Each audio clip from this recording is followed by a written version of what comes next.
Do you know that the average person does not think? Do you know that thinking is a subject that's not taught in school? You say everybody thinks. Hardly anyone thinks. I remember old Nightingale used to say, if the average person said what they were thinking, they would be speechless. Do you know what we do? We confuse mental activity with thinking. That's not thinking. Listen to what most people are saying. They'd never say what they're saying if they were thinking. Watch their behavior. They'd never do what they're doing if they were thinking. Back in 1981, I picked up a paper by Dr. Lawrence Rampell. Listen to what he said. Thinking is a skill which can be learned just as we learn skills such as typing and playing the piano.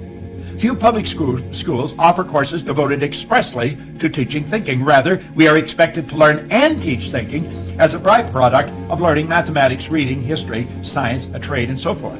And we do learn a lot about thinking in that way. The trouble is we learn our thinking skills in bits and pieces, and we never put it together as an overall picture. If asked to describe what all is required in order to think effectively, most of us would be at a loss to give a complete account. Thus, we are unable to assess our own thinking skills or systematically teach the skill of thinking to others. Well, it's with your conscious mind you think. This is also what we call the educated mind. And I'm going to come back to that because I'm going to show you just how far off track we get with that. Now, this is where our intellect is resident. And it's the intellectual factors that give you the ability to be the creative ability. You say you're created in God's image? Well, that's where the creative faculty comes in. In our intellectual factors, you have perception, the will, reason, imagination, memory, intuition. Now, the subconscious mind is quite different from the conscious mind. That's what we call the emotional mind. See, the conscious mind can think, so therefore you have the ability to choose. You literally choose where you're going. Now, the choice may be unconscious, but it is a choice.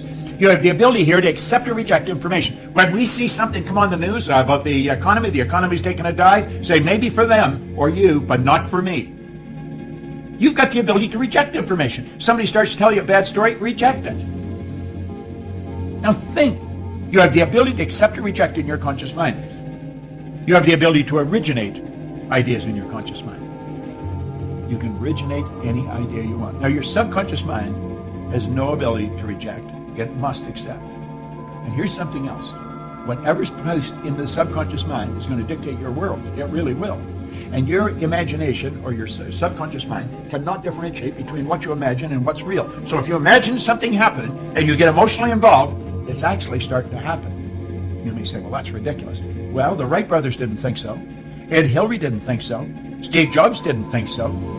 Think about it. Thomas Edison didn't think so. Alexander Graham Bell. See, we listen to them and think, well, they're different. No, they're not different. They're exactly the same as you and me.